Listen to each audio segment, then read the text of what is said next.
वैष्णवी हगवणे मृत्यू प्रकरणामध्ये postmortem report आलाय सविस्तर आणि या रिपोर्टमध्ये तिच्या शरीरावर 29 जखमा झाल्या होत्या आणि ह्यापैकी 15 जखमा ज्या होत्या त्या 6 दिवसापासून तिच्या मृत्यूच्या पूर्वीच झाल्या होत्या. म्हणजे मृत्यू होण्यापूर्वी 6 दिवस अगोदरपासूनच तिला मारहाण करत होते.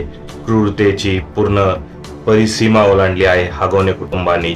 एखादी घटना हीट ऑफ द मोमेंट म्हणजे रागाच्या भरात होती, परंतु ही घटना ही क्रूरतेची परिसीमा ओलांडणारी आहे. जाणीवपूर्वक वैष्णवीला मारहाण करून तिच्या घरच्यांकडून पैसे उकरण्याचा हा प्रकार केला आहे हगवणे कुटुंबानी आणि त्यातूनच तिचा मृत्यू झाला आहे. तिचा गळाही आवळल्याचं बोललं जात आहे.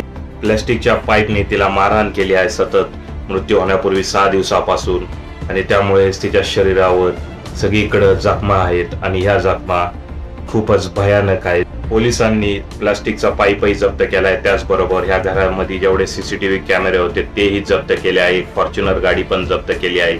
इतरही अनेक घरातल्या वस्तू जप्त केल्या आहेत ज्या ठिकाणी घटना घडली त्या ठिकाणाहून. त्यामुळे आता ही केस तसं पाहिलं तर एक प्रकारे हत्याच आहे, परंतु अजूनही सुरुवातीच्या प्राथमिक जे गुन्हे नोंदवले होते त्यामध्ये आत्महत्यास प्रवृत्त करणे असंच नोंदवलं होतं. आत्महत्यास प्रवृत्त करणे हे तर स्वाभाविकच आहे, कारण 6 दिवसापासून तिला मारहाण होत होती.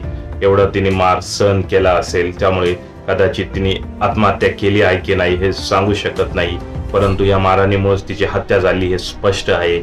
आता हा गुन्हा सिद्ध करणे हे पोलीस यंत्रणाचं काम आहे, कोर्टामध्ये वकिलांचं काम आहे आणि न्यायदेवतांनी तिला न्याय दिलाच पाहिजे. काय वाटतं तुम्हाला सगळ्या या भयानक क्रूर प्रकरणाबद्दल? कमेंट करा कमेंट बॉक्समध्ये.